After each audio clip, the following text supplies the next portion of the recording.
नालापानीको वीरता एक अविस्मरणीय गाथा। सन् 1814 नेपाल र ब्रिटिश इस्ट इन्डिया कम्पनी बीचको युद्धले एउटा नयाँ मोड लिँदै थियो। अंग्रेज सेनाले नेपालको भूभाग कब्जा गर्न धमाधम हमला गरिरहेका थिए। तर नेपालका वीर गोर्खालीहरूले आफ्नो माटोलाई जोगाउन प्राणपणले लडिरहेका थिए।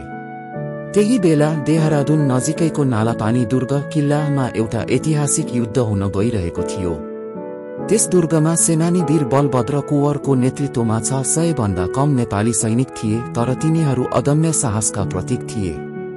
पहिलो हमला अंग्रेजको धोका। ब्रिटिश इस्ट इन्डिया कम्पनीका कर्नेल गिलेस्पीले ठूलो सैन्य बल लिएर नालापानीमा हमला गर्ने योजना बनाए। उनले 4000 भन्दा बढी सैनिक पठाए। उनको विश्वास थियो कि गोर्खालीहरू डराएर भाग्नेछन्, तर यथार्थ फरक थियो। पहिलो आक्रमणकै दिन गोर्खालीहरूले अंग्रेजहरूलाई किल्लाभित्र पस्नै दिएनन्। बलभद्र कुँवर र उनका सैनिकहरूले धनुष बाण, तरबार र बन्दुकले जवाफ फर्काए। एक दिन अंग्रेजहरूले किल्लाको चारैतिरबाट हमला गरे।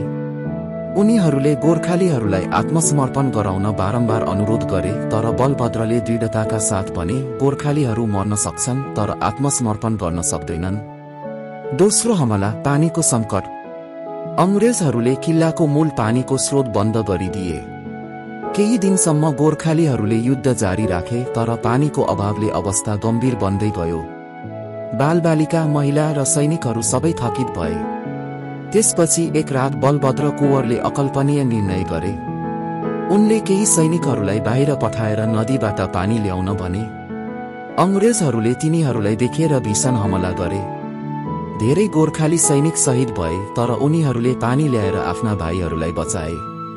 अन्तिम युद्ध बलभद्रको प्रतिज्ञा। अंग्रेजहरूले अझै ठूलो फौज लिएर किल्लामाथि निर्णायक हमला गरे। विस्फोट र गोलाबारीले दुर्गलाई ध्वस्त पार्न थाल्यो। धेरै गोर्खाली वीर शहीद भए।